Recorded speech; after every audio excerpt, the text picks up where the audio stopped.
কথা শুনে অত্যন্ত খুশি হবেন। আমাদের এটা পুরুষ মাদ্রাসা, এখানে মহিলা মাদ্রাসা না। তারপরে ছোট্ট একটি মেয়ে জোর করে অভিভাবক আমাদের কাছে দিয়েছিল।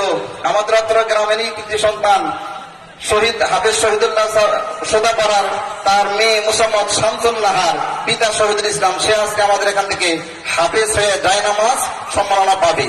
2 নম্বর পাগড়ি প্রদান করা হচ্ছে মোহাম্মদ লাবিব হাসান, পিতা মৃত লাখমিয়া, গ্রাম বাটাজোর, ভালুদা, ময়মনসিংহ। 3 নম্বর যিনি পাগড়ি পাচ্ছেন রাকিবুল ইসলাম, পিতা বাবুল মিয়া, গ্রাম কালমেঘা, পাথারপাড়া, সখীপুর, টাঙ্গাইল। 4 নম্বর আবির সিয়াম, পিতা জিয়াউর রহমান, কাচিনা, ভালুকা, ময়মনসিংহ। 5 নম্বর মোহাম্মদ আবু ইউসুফ মিয়া, সোহেল রানা, পিতা সোহেল রানা, কাচিনা, ভালুকা, ময়মনসিংহ। 6 নম্বর মোহাম্মদ আব্দুল্লাহ, পিতা আব্বাস আলী, কালমেঘা, সুতাপাড়া, সখীপুর, টাঙ্গাইল। এই মোট এবছর আমাদের এই প্রতিষ্ঠান থেকে 6 জন কোরআনের পাখি পাগড়ি পেলেন। আমরা সকলে বলি আলহামদুলিল্লাহ, আলহামদুলিল্লাহ। যেহেতু হাফেজে কোরআন, এই জন্য অল্প একটু সময় আমরা একজনের পক্ষ থেকে একটু কোরআন তারা শুনবো। এখন আপনাদের সম্মুখে পাগড়ি প্রাপ্ত হাফেজ মোহাম্মদ লাবিব হাসান কোরআন তারা করে শোনাবেন।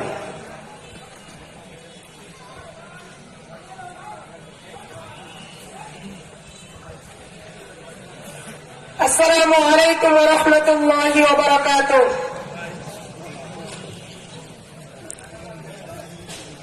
أعوذ بالله من الشيطان الرجيم.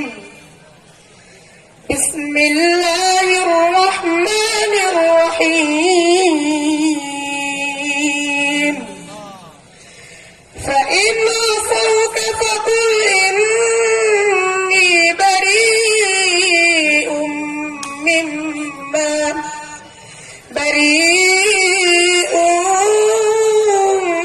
مما تعملون وتوكل على العزيز الرحيم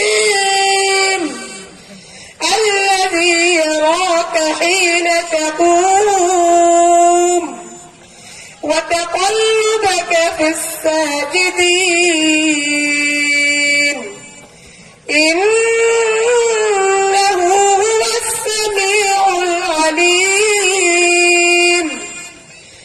هل أنبئكم على من تنزل الشياطين؟ صدق الله مولانا العظيم. السلام عليكم ورحمة الله وبركاته. আলহামদুলিল্লাহ। আপনারা